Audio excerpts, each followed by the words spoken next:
Okay, I suppose we can get started. Good afternoon, everyone. I hope that you're doing well, or at least better than you were a week ago, but that is a topic for perhaps another panel. Today's panel is on navigating research during the COVID-19 pandemic, which has pervaded every aspect of our lives, disrupting routine and presenting really unprecedented challenges. As scholars, we strive to make sense of the social world, and I would argue that the value of this research has only been heightened as we seek to better understand how people are living through this crisis. Today, I have the privilege of introducing a number of distinguished scholars who are playing a critical role in producing research during this unusual time. This afternoon, we'll hear from Julie Slayton, Allison Pugh and Brooke Dinsmore, and Ari Kaptein. Our first speaker, Julie Slayton, is the director of the USC Office for the Protection of Research Subjects and professor of clinical education at Rossier School of Education. Dr. Slayton holds a PhD in education policy from UCLA and a JD from Pepperdine University. She previously served as the chair of the University Park Campus IRB and is an expert in facilitating research ethics and accountability education. Here to talk to us today about updated guidelines for conducting research during COVID, please join me in welcoming Julie Slayton. Hi, everybody. That's a very long introduction for what will probably be a very short presentation. As I understand it, my goal here today is really just to give you, if you don't already have this information, an overview of what is required of you if you are planning on conducting research in the field. If you're planning on staying in remote circumstances, if you're going to stay virtual for data collection, then what I'm going to be talking about today isn't going to be specific to that. So I brought a very short PowerPoint to share with you today. And if you have questions along the way, please do not hesitate to stop me. I don't expect this to be a very long presentation. So if you are interested in doing field-based research right now, the first thing I'm going to make a suggestion for you to do is go to our website. The OPRS website is intended to be informative. We have worked very hard over the last year to make it more comprehensive. This is what it looks like on the front page, the landing page. This is the most important content on it. There are a few things I just want to mention to you that you may not be aware of that will facilitate any kind of research that you're doing. And also, more specifically, if you're doing community field-based research. So a few things that are newer are every week we put out a tip of the week, which is intended to facilitate work on the researcher's part, things that people tend not to know or be aware of. The second thing that you want to notice is there's a current IRB wait time, and that is updated every Monday. So if any of you, for example, were going to submit an application for review today, you would expect that we would not look at it for 5 weeks. And I tell you that because except under limited circumstances, which I'm not covering today, although I can tell you how you can get to that information.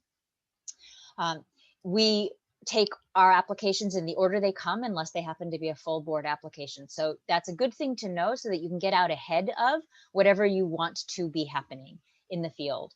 There are some other things on this particular page that I want to draw your attention to. Again, more because I want to make sure that you know where to go so that you have the information at your disposal. In the far right-hand corner, you'll see frequently asked questions. The second link there, the COVID-19 research ramp-up page, that is the page that you're going to want to go to if you are planning on going back into the field. And I'm going to take you through that in a moment. The basic information that you need if you're going to be conducting community field-based research, and this means that you're going to be going into the field and you expect to have in-person interaction with members of the community. We have established at USC, and this, I apologize if this is not news to you, and hopefully many of you are already aware of this. We have community field-based guidelines that were adopted at the university level. They are available through our website. Those guidelines dictate the circumstances that control what you are and are not allowed to do for field-based, community-based data collection at this particular moment in time. Your school should have adopted a school level plan that reflects the community field-based guidelines. So there should be something in place that already tells your school or DornSci or wherever you're located within USC, if it's a department level or if it's school level, the way that the school is approaching the implementation. In order to go into the field for IRB purposes, you need to have developed a study level plan that reflects that it is consistent with the community field-based guidelines. Again, that's something that's happening at your school level. If you're a graduate student, that is not a dissertation proposal. If you have a grant, it is not a grant proposal. It is a plan that is approved by your school that says that you are allowed to go back into the field. You have approval to do that. In ISTAR, and I'm going to take you through this in a moment, in ISTAR, there are a few things that you are required to do. One is that you're required to attest to a series of guidelines that we have put in place that are, again, very just consistent with the community field-based guidelines that confirm for us that you and any member of your study team understands what kinds of precautions you need to be taking in order to not create risk or to reduce or control risk that you might create by your presence in the field. And maybe I should have started this way. I want to make sure that I say the IRB's job is not to control what people are doing in the field when it comes to research and COVID, but it is our job because our responsibility is to be the advocate for participants, to represent ethically the responsibilities that researchers have to their participants. In the context of COVID, we believe that it is incumbent upon us to recognize that the research itself might not generate risk, but your simple act of being in relation to other people might generate risk. So our attestations are all related to, are you abiding by the distances expected? Are you abiding by use of masks, etc.? So in ISTAR, you'll submit an IRB attestation. Once you attest, it applies to any study that you will be engaging in. So you only attest once in ISTAR. It automatically will transfer with you to any other study that you conduct. Your study level approval notice, on the other hand, is specific to your study. So if you have 4 studies you're submitting, you need a study level plan for each study. And this is really because every study has different structures and different populations and different circumstances. And then if you're going into the field, USC Environmental Health and Safety has put in a series of questions I'm going to introduce you to that you'll have to respond to in order to demonstrate that that your engagement in the field is consistent with what EH&S expects from a safety perspective.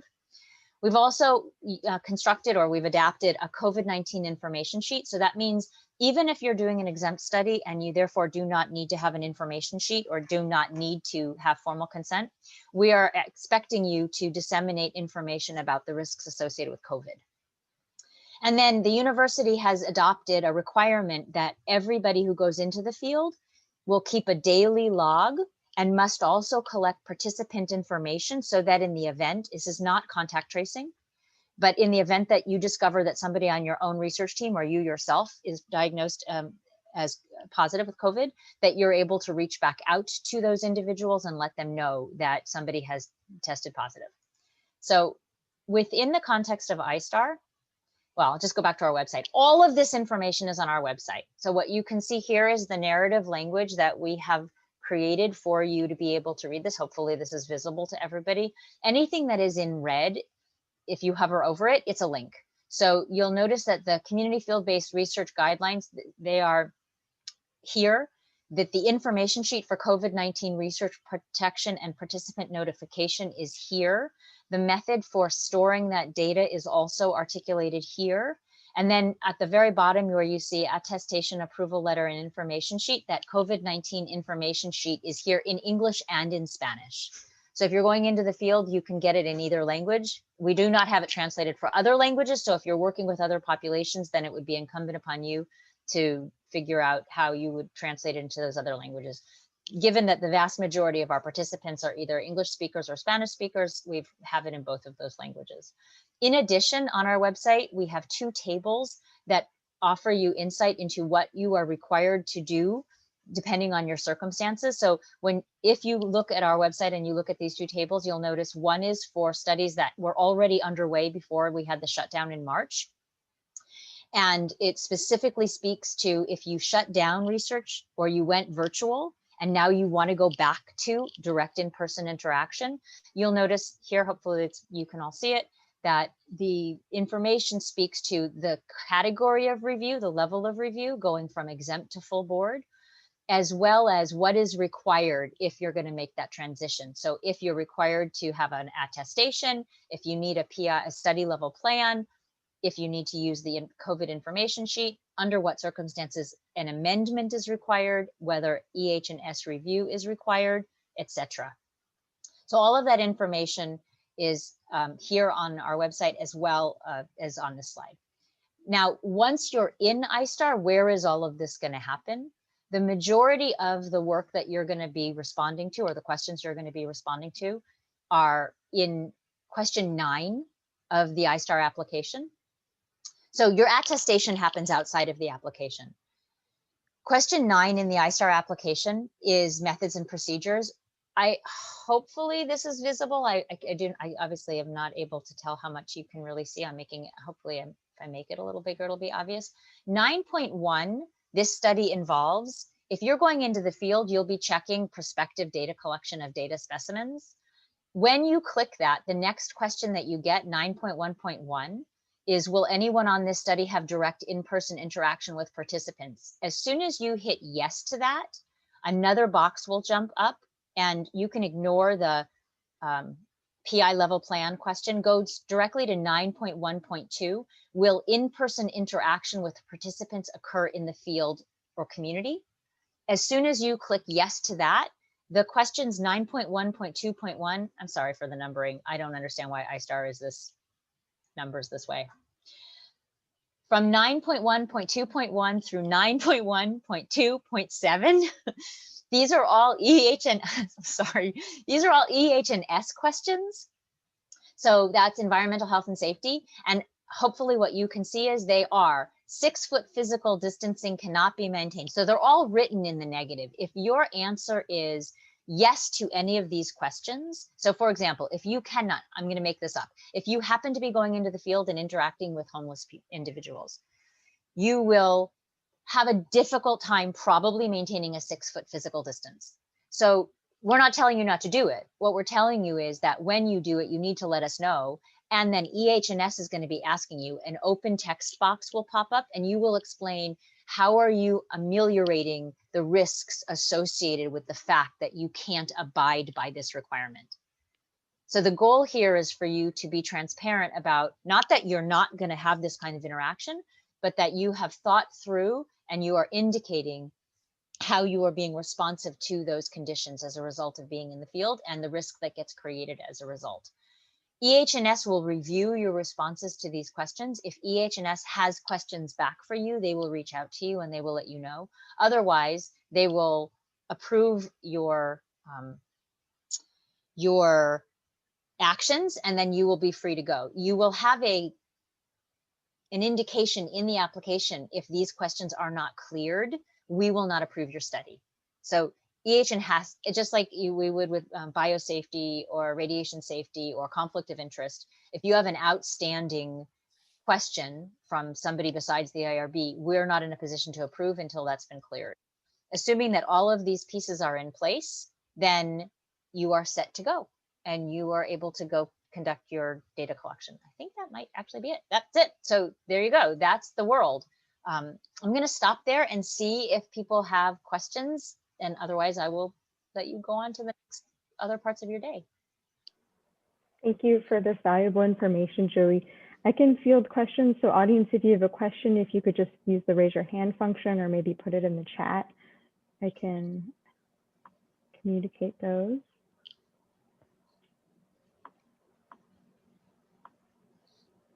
And all of the information is available, and you can always reach out to me if you want to follow up. So to have questions either.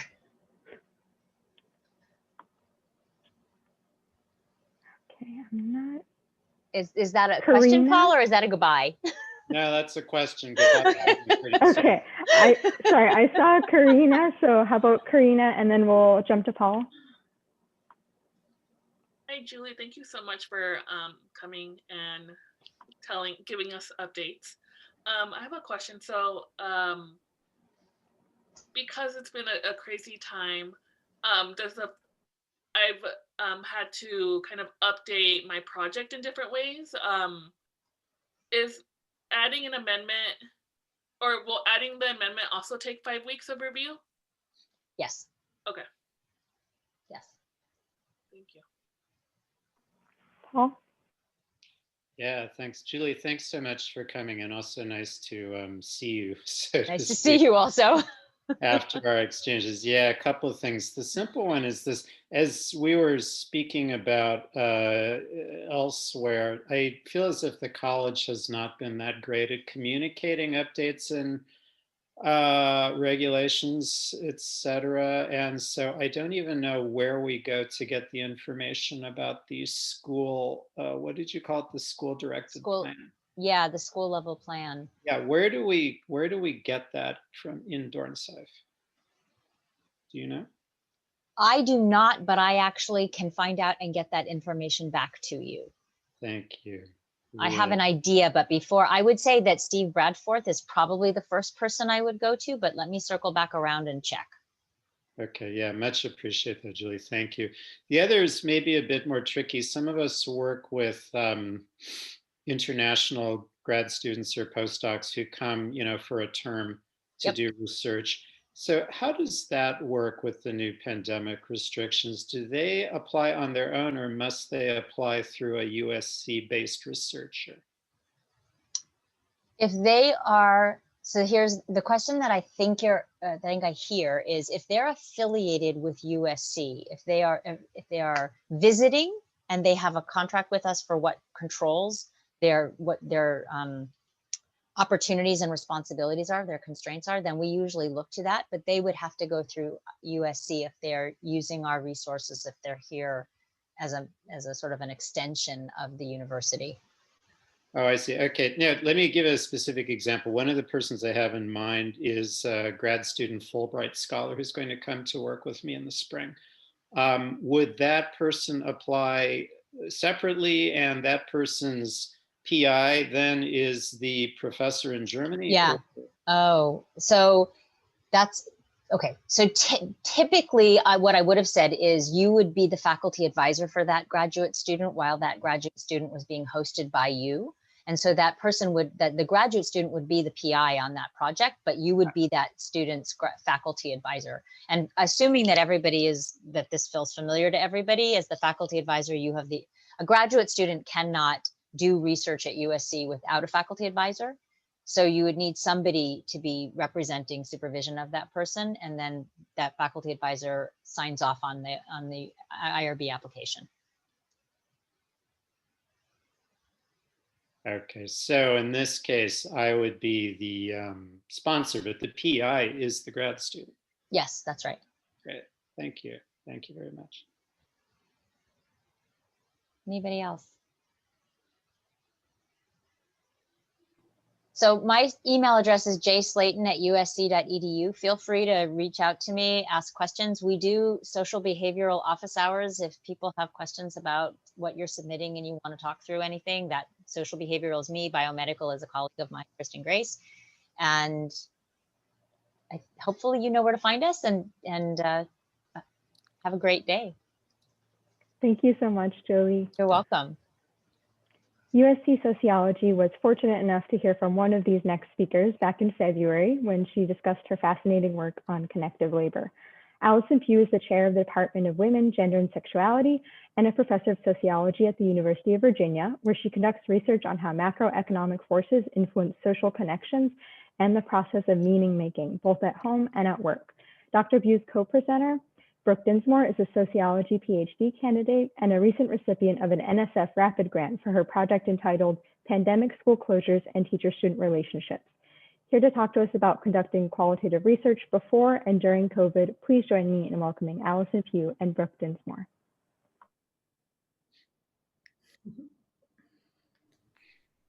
Thanks, everybody. Really nice to see you all. I believe we have about 20 or 30 minutes for this.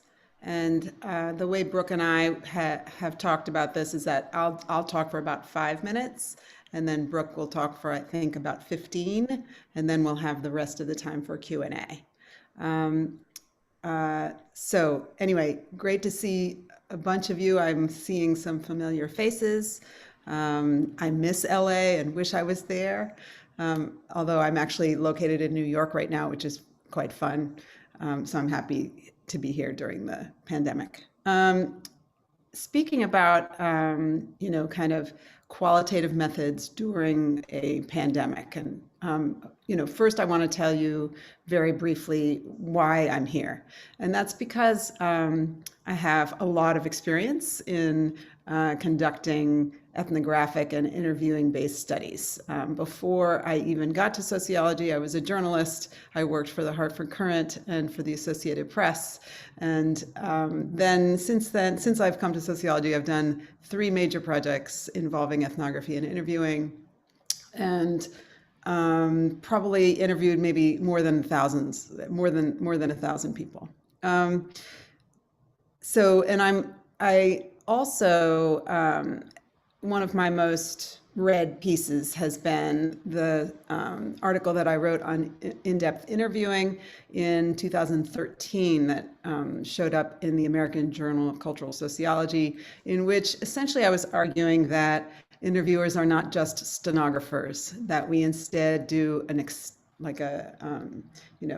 extensive conduct of interpretive work in both conducting the interview and also analyzing the interview. And a lot of that involves reading people's body language, listening to stuttering or laughter or kind of momentary lack of eloquence, and reading those things as clues to particular emotional meanings that they are making in the interview moment. So I bring that up now, not only to establish my credentials for being before you today, but also to talk about what I'm here mostly to talk about. Brooke will talk about mostly the rest, but I'm here mostly to talk about in-depth interviewing as conducted over Zoom. What do we lose? What do we experience? What is that like? One of the primary challenges of just regular in-depth interviewing, even in person, is rapport. And I still go to Robert Weiss's, what did he say? Talking to Strangers? I can't remember what the name of it is, but his phenomenal book for clues about how to maintain rapport.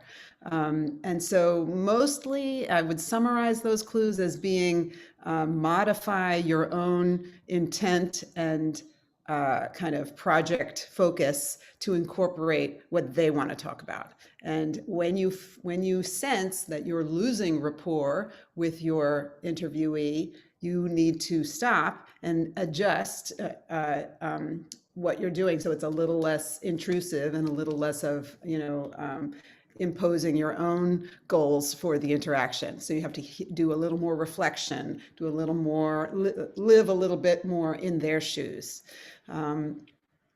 So that's how I would summarize how one does rapport.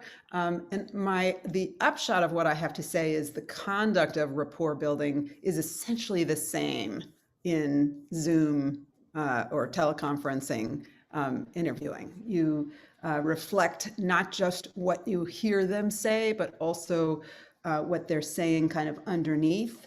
You speak to their emotional truth that they're conveying to you in some way. You say, sounds like you're feeling X, sounds like you're saying this. This is what I'm hearing you say. We heard it from the prior speaker, actually. She said that used that language a couple of times. You also, this is also thanks to Robert Weiss, you pick up when they leave what are called emotional markers. So a lot of times interviewers are kind of trying to be cooperative. Sometimes they're not, and that's another issue, but often they're trying to be cooperative. And so they don't want to interrupt your flow. They want to go along with whatever you want to see or whatever you want to talk about. But they might leave little markers that demonstrate that this is a large other area that they're not going into because they sense that you're not interested. So pay attention to those. And if you sense rapport needs some help, go down those markers because that's what they care about. And all the while, you're having to balance rapport with your own data gathering priorities. And sometimes those are aligned, and sometimes they are not. They are rarely aligned perfectly because you are a researcher and you have your own project, and theirs might be somewhere else. Their life story, their narrative, how they interpret whatever's going on might not be highlighting kind of issues that are not salient to your project. So the overall message here is a positive one in terms of conducting in-depth interviews over Zoom. I would caution, or the other thing I would say here is that it is enormously exhausting. It is much more tiring than doing it in person, and doing it in person is very tiring. So I don't quite understand why. I've talked to therapists a lot for my own project that I'm doing right now, and they agree. They say, you know, like kind of therapy done over technology is exhausting, and it has something to do, I'm guessing, with the kind of inaccessibility of the non-verbal prompts that you're trying so hard to read. You basically cannot have eye contact because who knows what you're looking at and what they're looking at. So without eye contact, it's hard to read, hard to pick up on those kind of sensory clues. And you just don't have as many body signals to read. So it's a little more mysterious, but you still have to do that work. So it's exhausting. So that's the kind of upshot is what I would say, is that like rapport is possible over Zoom, but it is exhausting. The other thing I would say, and this is the last kind of thing I would say, is that part of the reason, like, I think you can say in, say, a grant proposal or your methods section of an article or whatever, you can make an argument that interviewing done over teleconferencing is as effective. But there's a couple of points to make in that argument. The first is, what are we comparing it to? So there are plenty of kind of in-person interviews that are not that successful. And just saying that they were in person does not suffice for convincing me or your other skeptical reader that you got what they had to say. So often in method sections, it's good to have like at least a paragraph where you kind of point to other indicators that you got during the kind of data collection process that people felt heard or seen. So that might be their personal attestation, you know, boy, this felt like therapy, or boy, you really got what I had to say. Or in ethnography, I always like kind of mark when people I am observing say, well, you've been here a lot, you understand how Jennifer is, or whatever, you know, those kind of things not only reassure you as the data gatherer, but also will reassure your readers. So it's good to collect some of those and just demonstrate. It's another data point basically for your skeptical reader, convincing them that you've managed to get some reality out there. The other thing is that all I want to say? That might be all I want to say. Oh, because you can still get the body signals, other signs of rigor are perhaps more important or perhaps helpful to bring up. So the duration of the interviews, or whether you had multiples, those will help. The other thing I would say, the last thing I would say, I guess, is that I was recently serving on a panel for the NSF, and I noticed a lot of proposals that didn't even talk about how they were conducted, the interviews were conducted. And when you dialed down, you found out somewhere buried in there that they were actually conducted over phone. And I think phone interviews and teleconferencing interviews are very different. You know, if there's a continuum, it's in-person, teleconferencing, phone. How much can you get of someone's body language if they're looking off in the distance while they're telling you this story because of their disassociation from it or alienation, or if they're, you know, you're getting only their emotional tone, and that's harder to kind of corroborate with other signals. So I actually feel pretty strongly that phone interviews are very different from teleconferencing interviews.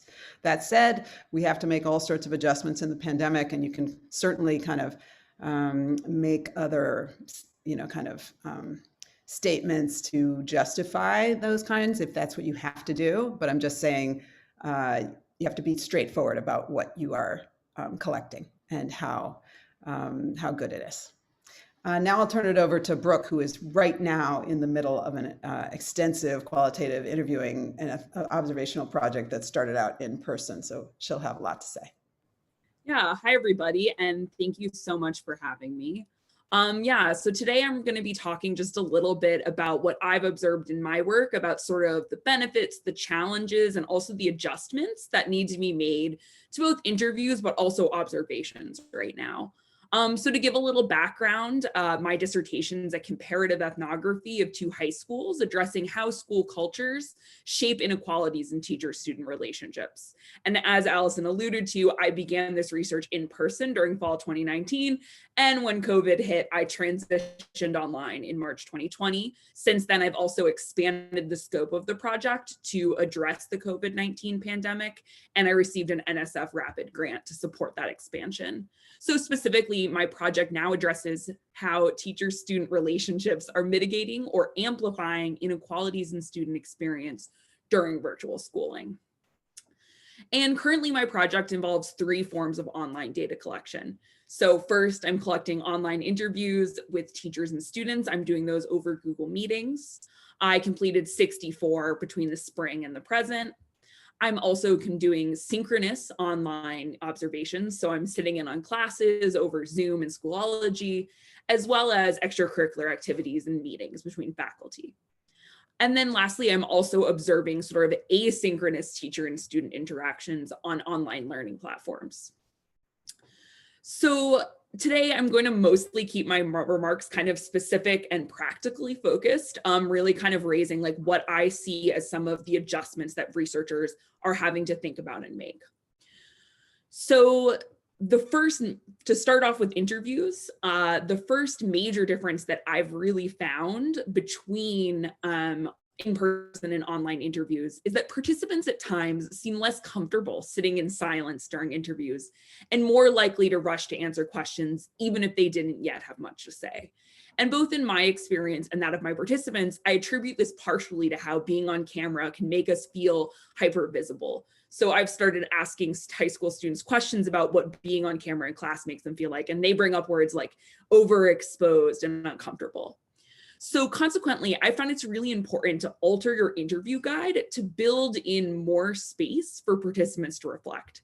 So a strategy I've used is asking questions where I ask participants to pause and write down part of their answer. So for example, when I'm interviewing students, I ask them to think of and write down 3 words that they think describe a good teacher-student relationship. I then ask them to tell me what those words are and why they chose those words. And video calls actually work really well for this because they provide like multiple options for how people can be writing down. So I'd suggest working in a writing prompt. While I haven't used this, I think also sharing a sort of visual or text prompt through screen share would work really well. Overall, it's about accomplishing that function of giving the participants some time and space to think and a break from that sort of feeling of exposure. Obviously, moving on, so the second most important adjustment that you make to your online interviews is making a plan for when your technology fails, right? One of the major differences between an in-person interview being we're way more dependent on technology. So for me, kind of building from what Allison said, my priority is always maintaining that those nonverbal cues of the participant. So when my video quality goes down, I tend to first turn off my video.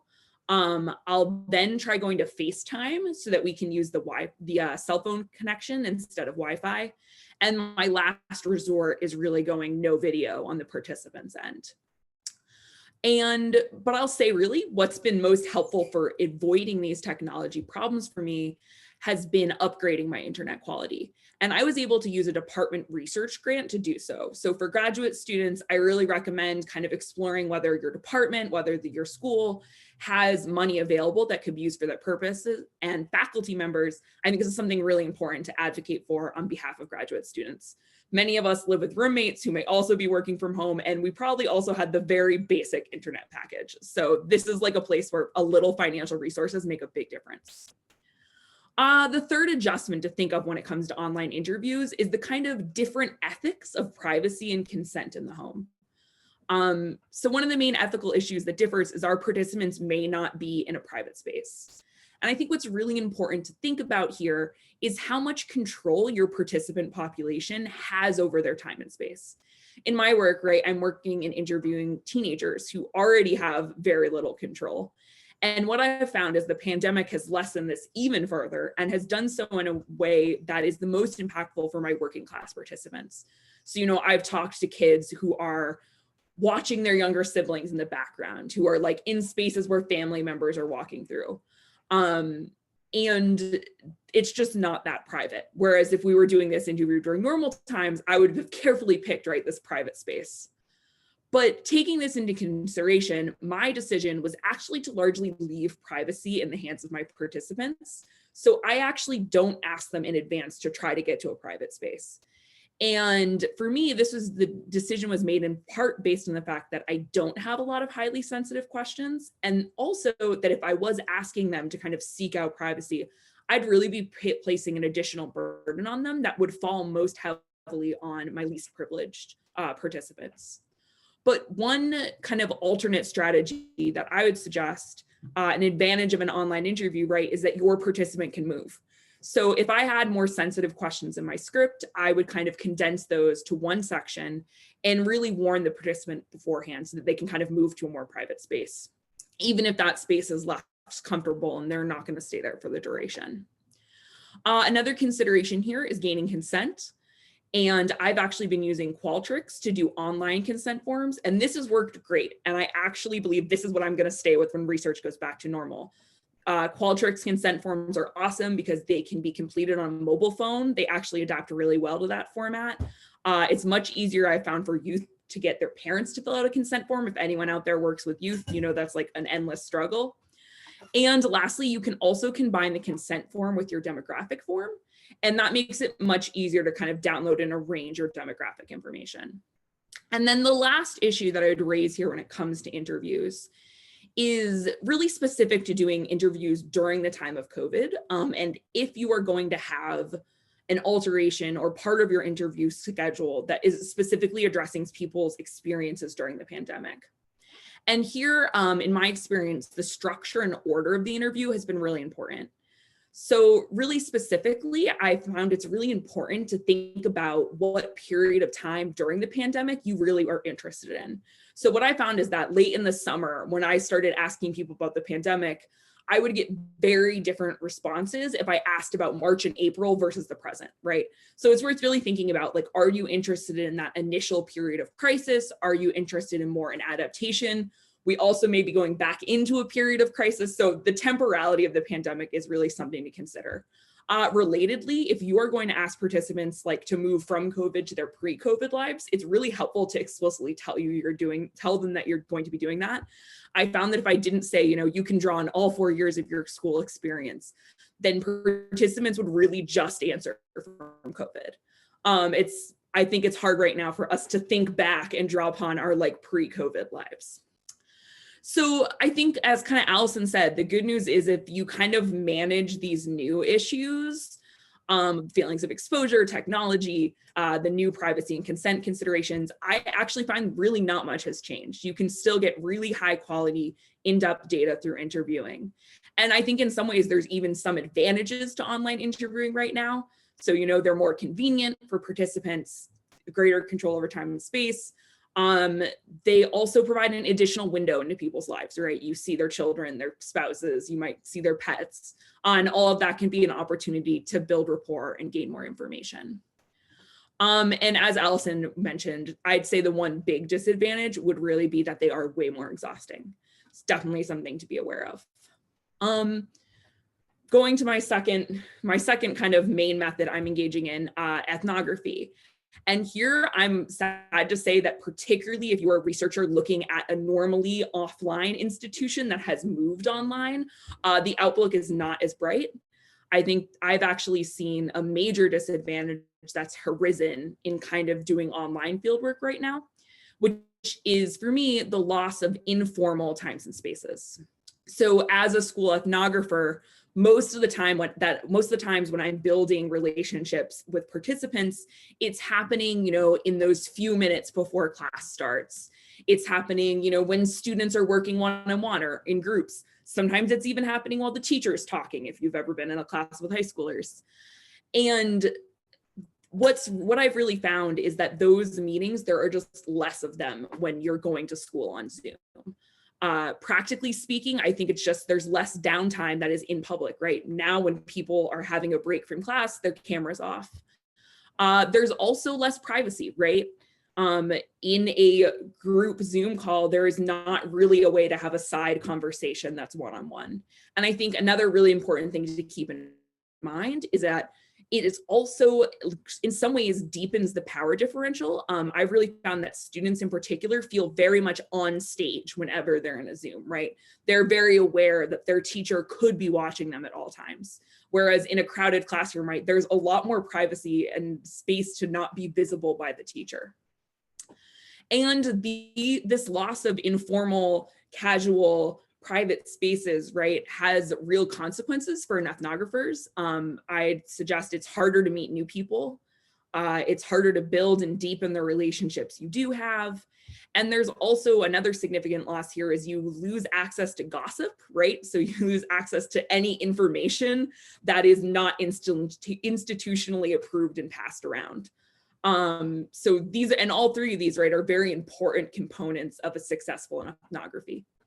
So what do? I have 3 strategies that I've been trying to varying degrees of success.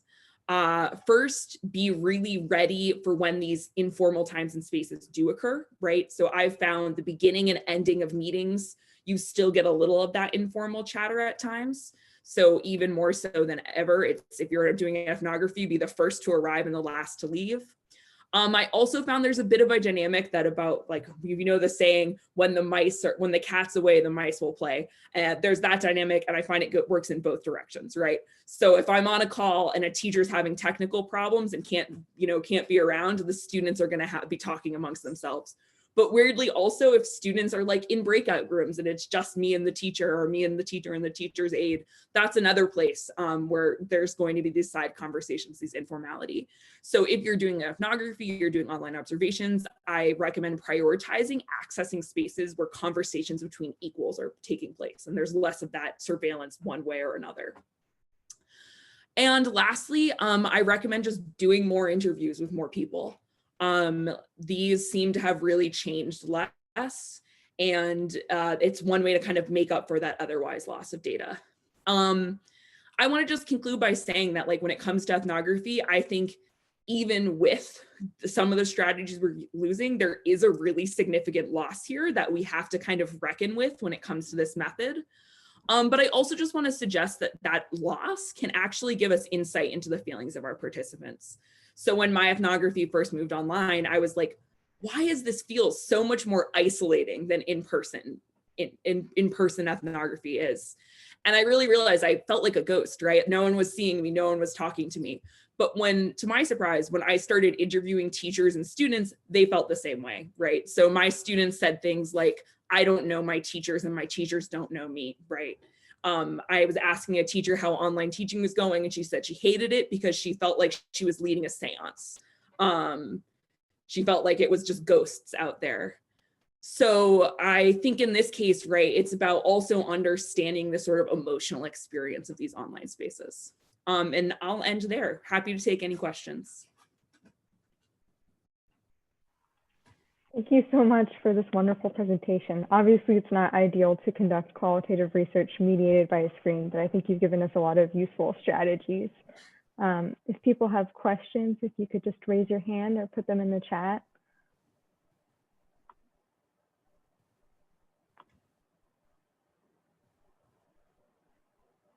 Oh, Valentina.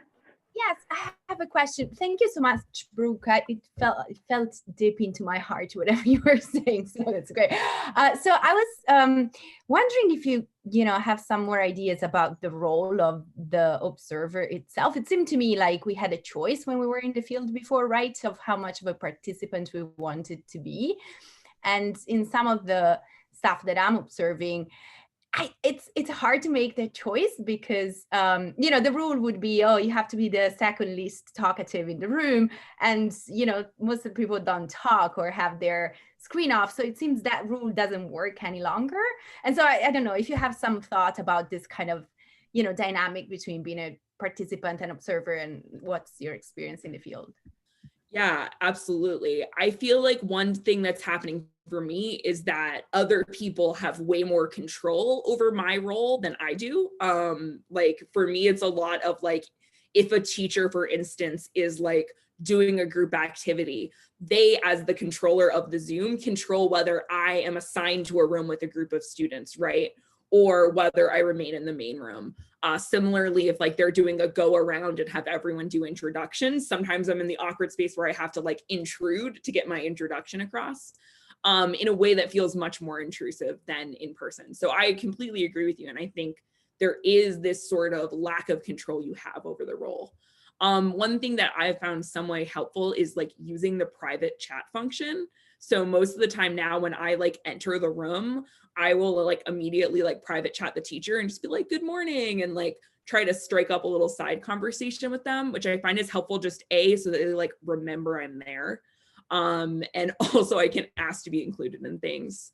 Yeah, and I'd also say that I tend to go with the role of leaving my video on, even if everyone else has their video off, which is frequently for students. And I've been going back and forth because in some ways it does feel weird, but in the other way, I think for me at least it's helpful in that now when I'm doing interviews with students, a lot of the times like I'm become more memorable, which can kind of be a good thing. As I've been doing interviews with students, they'll be like, oh yeah, I remember you. Like you're like the one person who had their video on. So I think, yeah, trying to do whatever you can to get a little of that control back.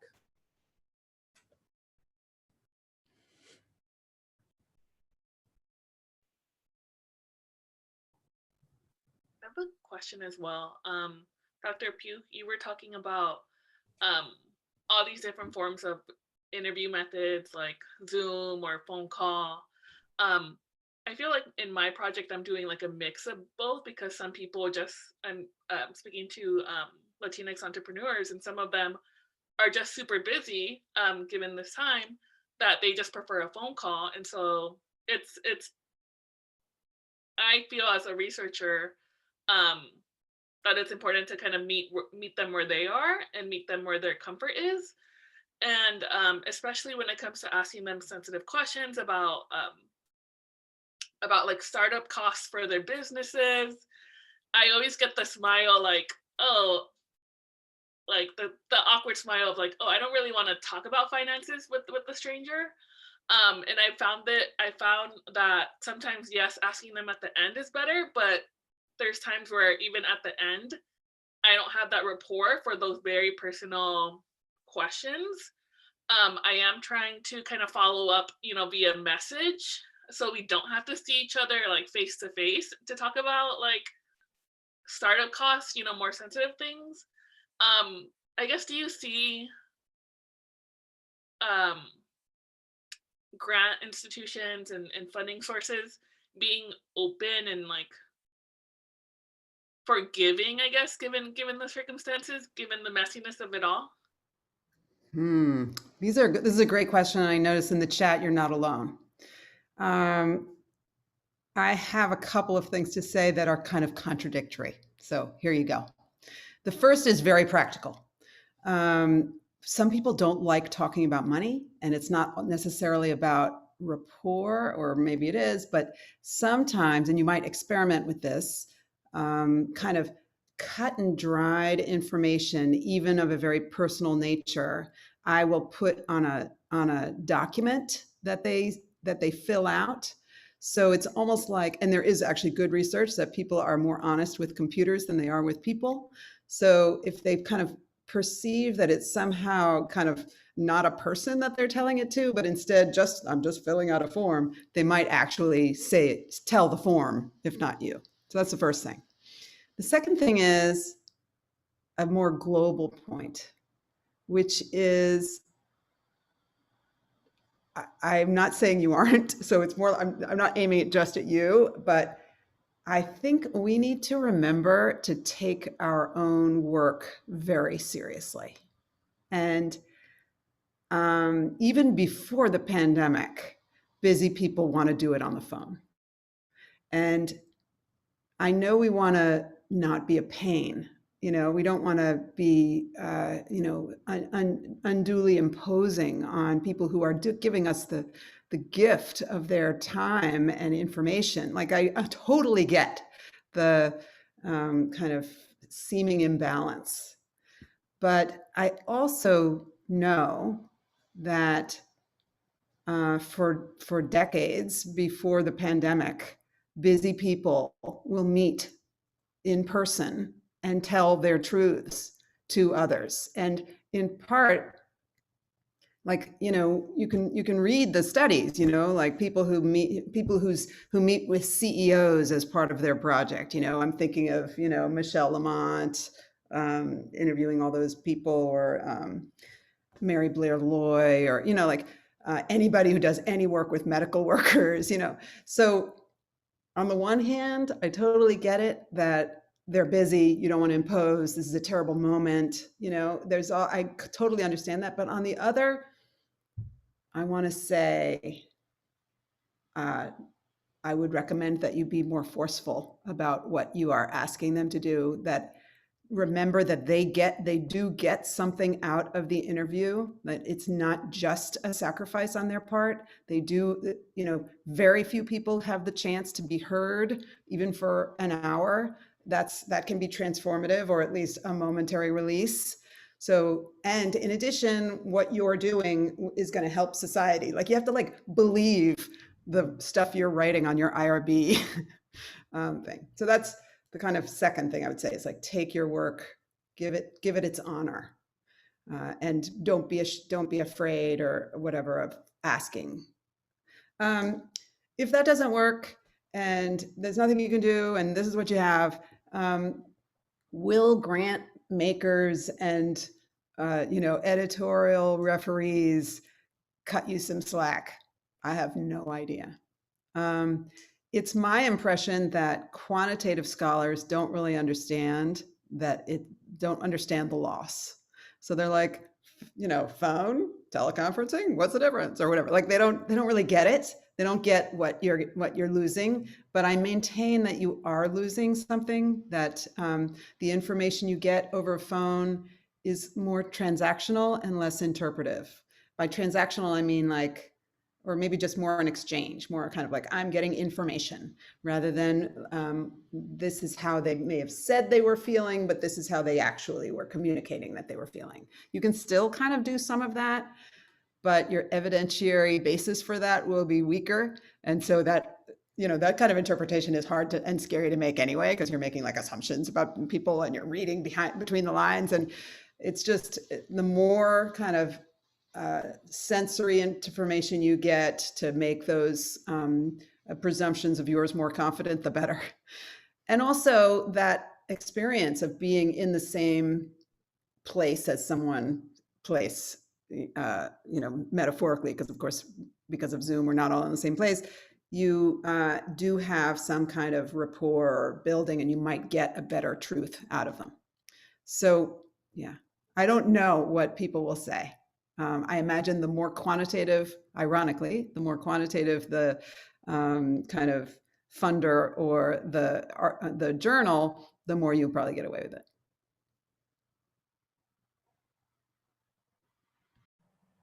Thank you so much for those insights, Allison and Brooke.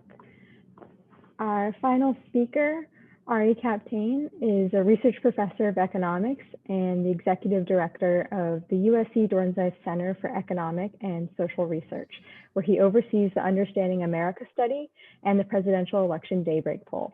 Dr. Kaptein is an expert in public opinion polling and economic decision-making and well-being, and he's here to talk to us today about developing the Understanding Coronavirus in America study, an online survey that tracks COVID-related attitudes and behaviors across the United States. Please help me welcome Dr. Ari Kaptein. Thanks, Elia. This may be a good moment to not claim any expertise if it comes to public opinion polling. So, And that's also not what I'm going to talk about today. So I'm going to share my screen.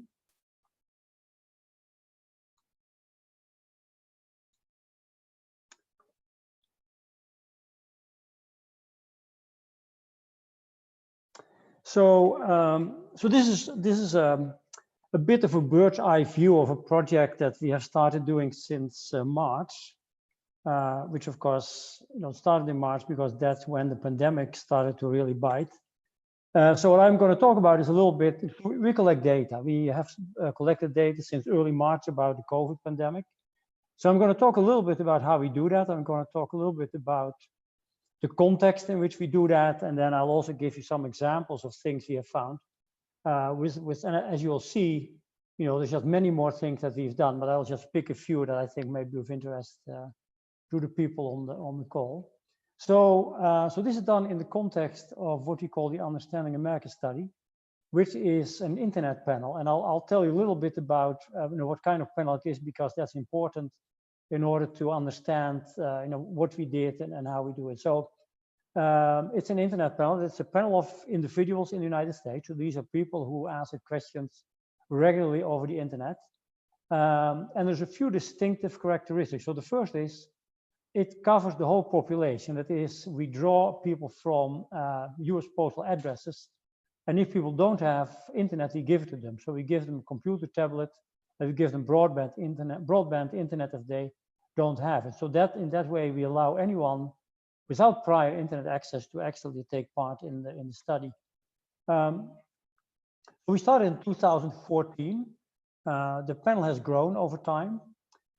We call it a probability-based internet panel, and the probability-based term really refers to what I just said, that you start out with a proper sampling frame, which in this case is simply the universe of US addresses. You draw randomly from these addresses, and then you invite people to participate. And this is a fairly elaborate process where you send postcards, then you send them a letter with a survey included, a written survey, and $5, which is sort of best practice.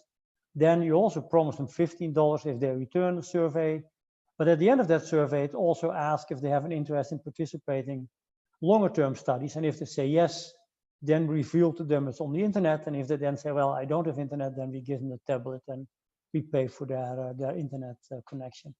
So we have been collecting data since 2014. I'll say a little bit more about this. So when the pandemic started, we decided to start a tracking survey. So what we did is on March 10, we fielded our first survey, and I'll tell a little bit about the content of what we asked. And then as of April 1st, we started with what we call 2 weekly tracking surveys, and I'll say a little more about it. So the way this works in this case, that during March, we asked people if they had an interest. So the people in our panel, we asked them, did they have an interest in participating in a long-term survey where every 2 weeks they would answer a number of questions about the COVID pandemic. And so everyone who said yes was assigned one of 14 days.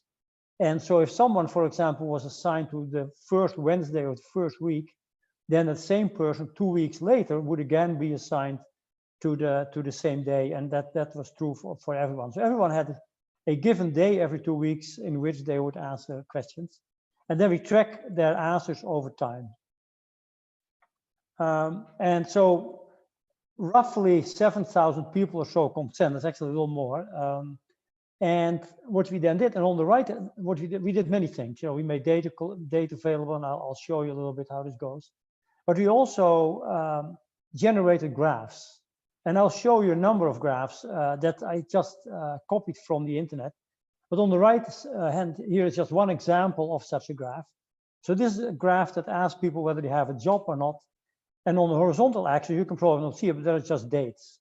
So every date, every point here is just the average of about 5 days worth of surveys. And you can then follow what happens over time. And in total, we have generated something on the order of 3,000 graphs of this sort. And they get automatically updated every night. So if you have an interest, you can follow this. Every morning you can sort of look at whichever graph you're interested in. And so, and this shows a couple of places where you can get it there. So first of all, as I said earlier, so the process repeats every 2 weeks. So every 2 weeks, people get the same questions. And sometimes there are more questions. I'll talk about these questions a little bit more. The graphs, I just showed here the URL of where the graphs are. So that's where you find, for example, the picture that I just showed on the previous slide. But then we also make the data available. So we make the data available the moment they come out of the field. So it means every 2 weeks, there are new data sets available on our website. And we encourage everyone to use our data. And in some ways, you can think of this talk as, bragging about the data and advertising it and sort of encouraging you to use the data, because we really want people in the world to use that. So at this point, we started, as I said, in March. On this point, we have 15 waves of national data available.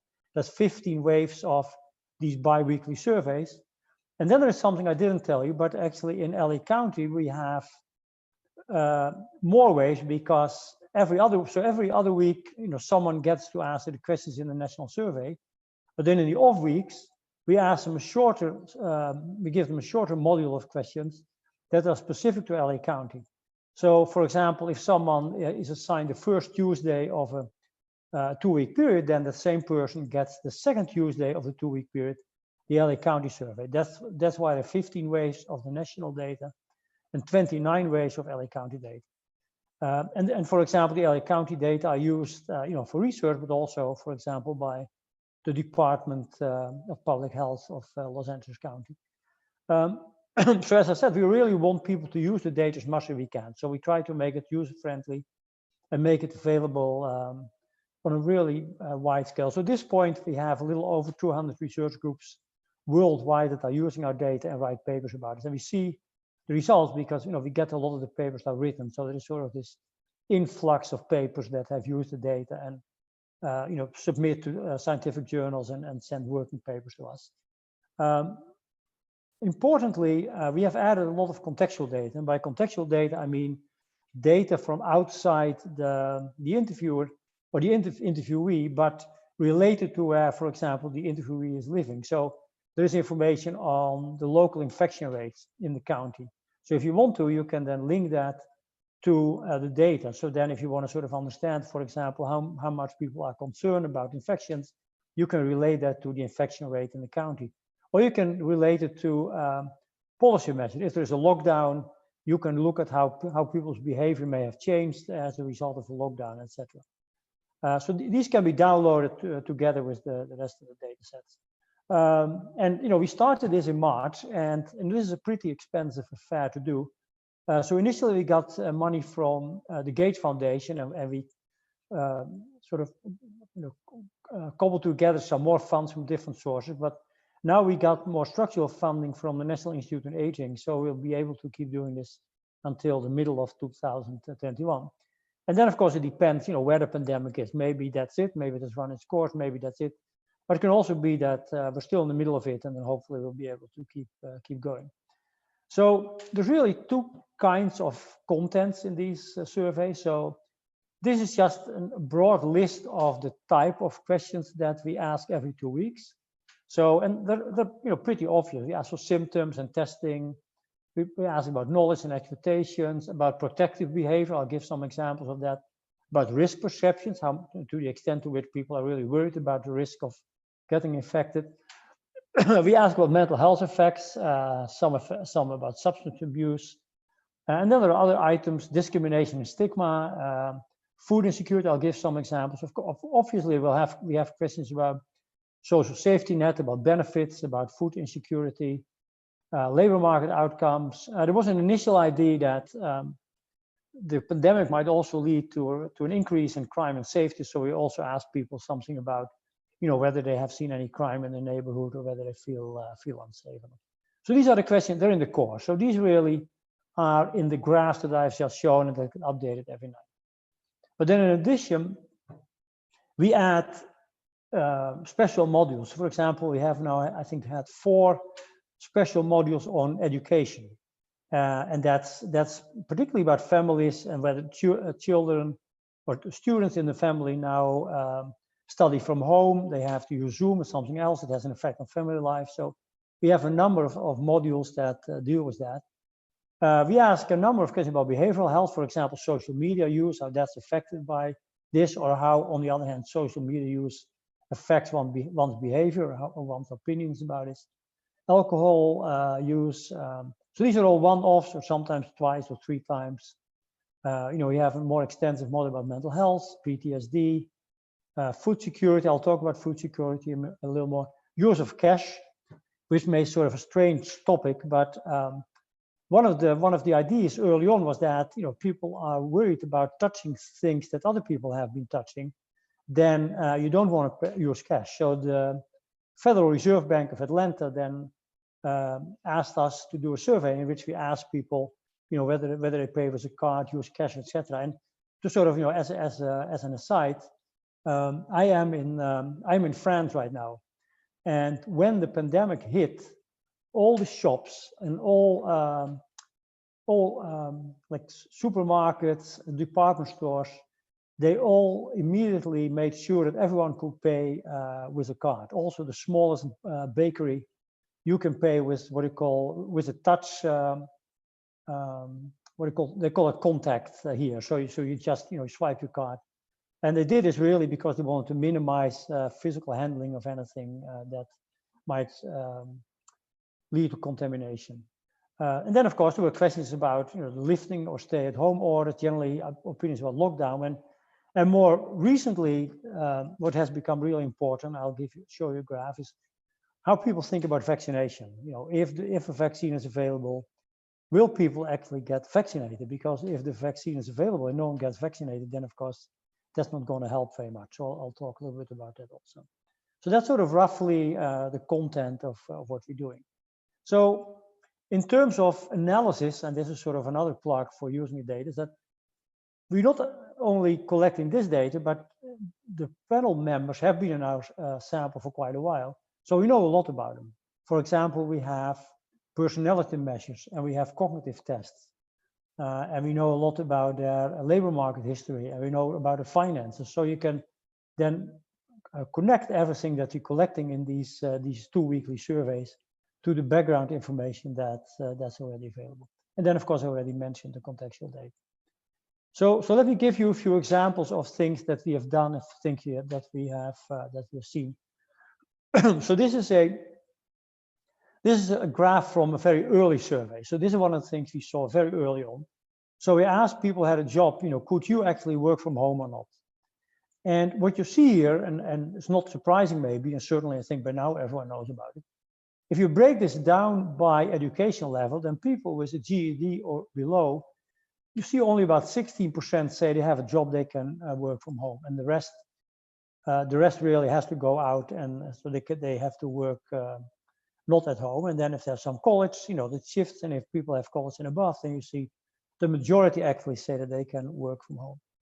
Now this has a whole bunch of consequences. First of all, the people who cannot work from home, they're most likely to lose their job, and that's what you see. These are the people who lost their job at a much higher rate than the people who had, for example, who could work from home. And there's a simple reason for that, because, for example, who are the people who cannot work from home? Well, for example, they may be people who work in the hospitality industry.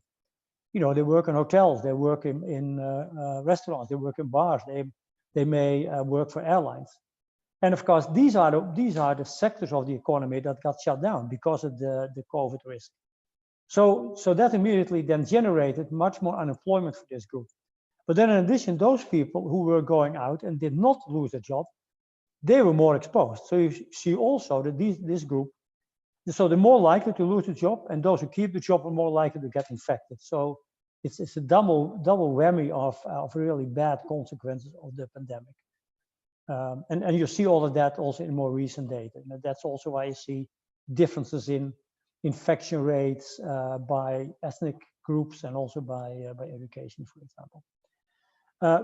So these graphs are just a little nicer to look at, but they really talk about similar things. So this is about who lost their job.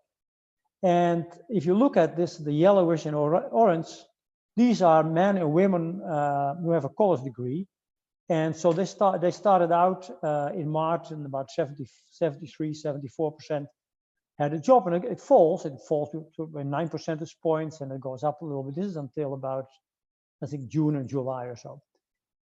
Now, if you look at the bottom two lines, these are people without a college degree. So that's the, if you say, if you want to think about it, the lower half of the education distribution, and particularly if you look at the blue line, that's these are women. So these are women without a college degree. And there you see the drop is enormous. It goes from 51% to 36%. That's like a third falls, right? They lose a third of their, third of these people have lost their job. And that difference stays. And of course, partly they lost the job. There may also be an aspect that's related to, the home situation where students are at home. So there's also an issue, to the extent if the two partners work, who is the person who at some point may feel forced to stay at home because there's no alternative, there's no childcare or anything. So, which brings us to this graph, which is also an older graph, but this hasn't really changed much over time. So in one of these special modules, we have asked people if there were children at home who went to school. So we asked, who's really taking care of the children? And so here we have the women, here we have the men. And it's probably not too surprising that the women are much more likely to say that they are the only ones taking care of the children. So the women, 33% say they're the only ones. Men say only 10%. If you then ask, well, and what's the case in which only your partner takes care? And the women say 11%, and the men saying 39%. So the good news in the graph is that men and women actually agree. Because often what you see in these studies, if you ask who is doing the homework, how many hours do you spend the homework, or you ask men and women, then you often find it's totally inconsistent. The women think they all do all the work, and the men think, well, I do at least half. I think you get this quite a bit. But here you see there is a sort of a mutual recognition that the burden is really on the women and much less on the men. And then, of course, there are relatively large groups that are able to have other help. 33% of the women say that, and 26% of the men say that. Okay, so let's get, let's go to a couple of the graphs that we show on the website. And I took the screenshot today. So this graph gives us the numbers until last night. So these are 1 week averages. So every point here is a 7-day average. And for example, if you go all the way to the left, you will see that the graph starts at March 16. And remember, I said we started on March 10. So March 16 was the first day that we had a 7-day average, and then we followed it. But the thing to note here is really that all these measures, for example, the blue one is mild to severe psychological distress. The black one is positive anxiety, and then the green one is positive depression. They all really peak early April, and then they go down. And if you go to the right a little more, so you proceed in time until, maybe May, June, they're really pretty much back to where they were. So there was this temporary blip of mental distress, and then it went away. And that's sort of interesting because it really doesn't square with what you might think if you read the newspaper, because I think we all assume that, this is a terrible time and when we're finally going back. But it looks as if people have adapted really quickly. And there's also some other evidence also that that's the case. The other thing that I think you would believe from intuition or from reading newspapers is that, this must hit much harder for elderly than for younger people. Because, there's all the stories about single elderly, being alone, being lonely, no one can visit them. And I'm sure that's true. I mean, right, I'm not saying that's not happening, but if you look at the groups as a whole, that picture actually gets reversed. So, and this is not the greatest slide because I really, it's a little hard to see because what you have twice the same graph as before. The top graph is for everyone 39 years and younger, and then the top graph is everyone 65 years and older. And you have to look carefully at the scales. But if you look at the scales, you will see that the numbers for the younger cohort, so that's the top graph, are much higher than for the older cohort. So the older cohort, they have a high peak, but they go down pretty quickly, and all these mental health indicators are much better for older people than for younger people. And we've looked at this also in other ways and dug a little deeper, but it turns out that generally elderly are less affected, and there are good reasons. I mean, not just that, So there's a couple of reasons that one, right? First of all, is the fact that there is quite a bit of evidence that when you get older, you're better able to handle adverse events. That's sort of paradoxical, but for example, there is a lot of literature that shows that over time, with when people grow older, their psychological well-being actually improves. And the other one is, of course, that one major reason for distress is just worry about money and about food. And of course, the elderly are more likely to be retired, so their income source is more likely not to be affected by what has changed. So getting to that, to food insecurity. So this is one measure of, how people got affected by what happened. So here we have a couple of graphs of food insecurity and the different measures. So for example, the blue one is the percent who worried that they would run out of food. And then the green one at the bottom, the percent who went without eating for the whole day. And here you see a similar pattern as before. It goes down a little more slowly. So there was really a very bad hit in the beginning, but then it goes down, and since about end of May or so, this has not changed. So, which is a little surprising because, as you know, the stimulus check has run out. A lot of the unemployment benefits have run out, but it feels as if we have reached a somewhat stable situation in which the food insecurity isn't going up anymore.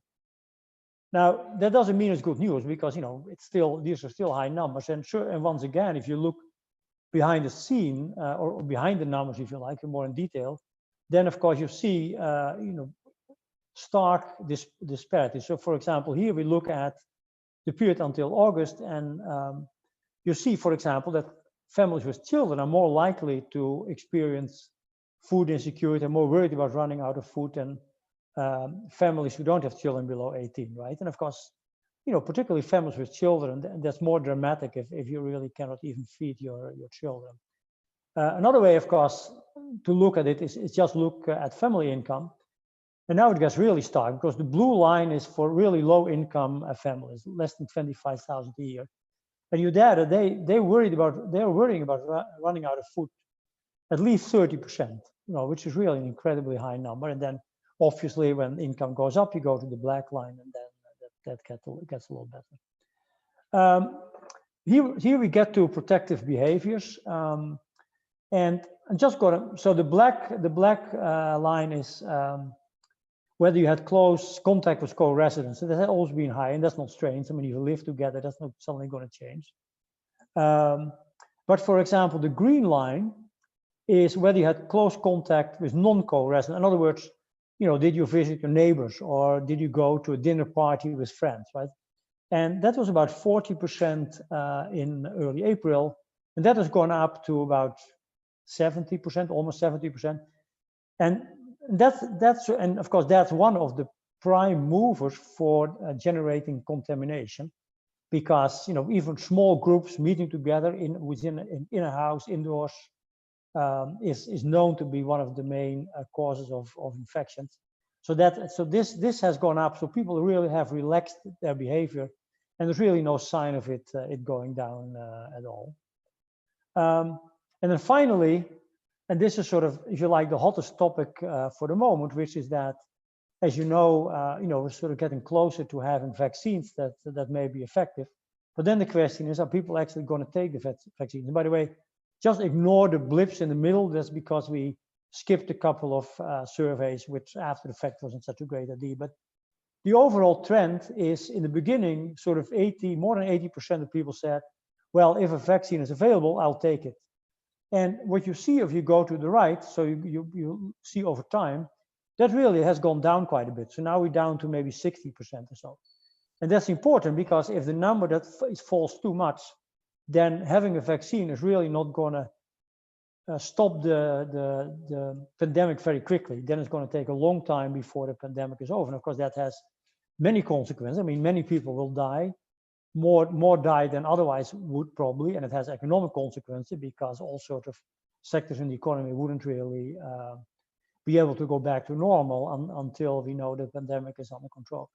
And we have looked sort of at details. We work on a project with UCLA, and also you see, for example, that the willingness to get a vaccine is seem to be highly related to trust. So if you don't trust the way this is done, you don't trust the government, you don't trust the process, then you're more likely to say, well, I really don't want to get vaccinated, or at least I want to wait for a while. Anyway, so this is sort of my little tour of things we have been doing, but there is a lot more. But again, the best way to learn more is to download the data and play with it yourself.